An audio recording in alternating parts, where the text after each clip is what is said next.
제 자신이 사실은 좀 가장 좀 그 문제가 불거졌을 때 좀 답답했습니다. 무슨 말인가 하면 어떻게 이거를 좀 설명을 해야 되나. 제가 신고한 금액은 잘 아시는 것처럼 직계 좀비소까지 다 포함해서 저희 이제 어머님까지 다 포함해서 한 그런 어떤 재산의 규모고, 이제 빼면 한 32억이 채 안 되는데, 이제 그러면 그걸 두고 제가 공무원으로서 24년 근무를 해서 10몇억이다. 또 우리 와이프가 교직원으로서 28년 근무해서 또 얼마다.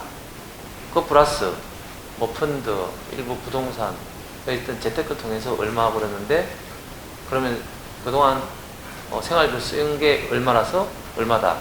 과연 이렇게 각 분야별로 어디까지 정확하게 계산을 해서 제가 설명을 드려야 되나, 이런 점에서 굉장히 많은 변호사나 회계사들하고 의논을 했습니다. 그건 사실상 좀 불가능하다는 그런 좀 이야기였습니다. 그런데 구체적으로 문제를 제시하면 제가 얼마든지 설명을 하겠습니다. 대표적으로 주식 문제입니다. 제가 몇 차례 개별 언론분들한테 제가 설명을 좀 올렸습니다. 제가 주식으로 2억 3천을 투자해서 얼마 전에 확인하는 결과 1억 4천에서 9천만 원 정도 손실을 봤습니다. 그런데 제가 유일하게 갖고 있는 지역의 주식이 CIS였는데, 그 CIS 주식이 제가 2018년도 3월달 세종연구소 연수를 갔을 때 했었습니다. 근데 이걸 가지고 자꾸 이야기를 일부에서 하는데, 자본시장법에 의해서도 이게 문제가 되는 경우는 우월한 어떤 지위를 활용해서 과도한 시세 차익 이상의 이득을 누릴 때 문제가 될 수가 있습니다. 그런데 저는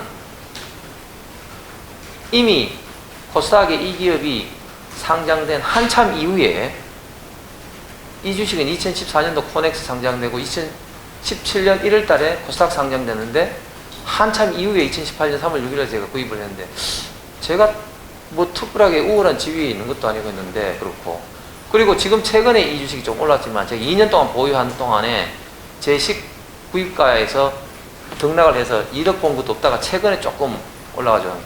그래서 이런 거는 사실은 법적인 문제는 전혀 아닌 거고, 저는 이 문제에 대해서 누구보다도 참 답답한 좀 심정입니다. 그래서 이게 선거 때 마치 불법을 전제로 해서 그 의혹을 밝히라고 이야기하는데, 잘 아시는 것처럼 공무원 4급 이상 되면 의무적으로 공직자 재산 등록을 해야 됩니다. 저는 2006년도부터 해왔었습니다. 15차례 이상 하면서 공직자 재산 등록 제도는 100만 원짜리 잘못 신고해도 징계를 받습니다. 그렇기 때문에 있는 그대로 신고를 해야 되고, 저도 그렇게 해왔고, 그래서 저는 그 관련돼서 어떤 이때까지 어떤 문제도 좀 없었습니다. 저는 이때까지 살아오면서 생각보다 제가 나름대로는 좀 철두철미하게 좀 유리알처럼 제 모든 게 공개된다는 심정으로 철두철미하게 살아왔습니다. 그래서 제가 공무원 내에서도 어떠한 징계도 받은 적도 없고, 범주라든지 어떤 벌금형도 받은 적이 없습니다. 저도 이 문제가 이게 불거졌을 때, 그리고 상대방이 누구보다도 이 사항을 잘 아시는 분이 계속 문제 제기를 했을 때, 엄청난 제 그 가족들부터 해서 정신적인 어떤 스트레스를 많이 받았습니다. 그 기사가 나올 때마다 엄청난 좀 입에 담지 못하는 댓글들도 제가 이게 많이 좀 봤습니다. 진보 유튜버들 사이에 방금 말씀하신 그 부분하고 다르게 지금 가짜 뉴스 비슷하게 이렇게 퍼지는 것들이 꽤 있는데, 그런 부분에 대해서 나중에 대응을 하실 계획이 있으신지? 솔직히 저는 뭐 다 안고 가야 되기 때문에 제가 어떤 법적인 조치도 안 했습니다만은, 그런 악의적인 댓글 내지는 걸 제가 좀 캡처를 해놓고 이게 했습니다만은 근데 진짜 여기 계신 우리 언론분들 잘 아시겠습니다만은 근데 막상 선거하니까 정말 그런 것들이 참 많습니다. 정말 제 자신은 물론이고 제 애가 지금 고3인데 제 애 보고 이제 절대 인터넷 보지 마라 하는데 너무너무 많습니다. 솔직히.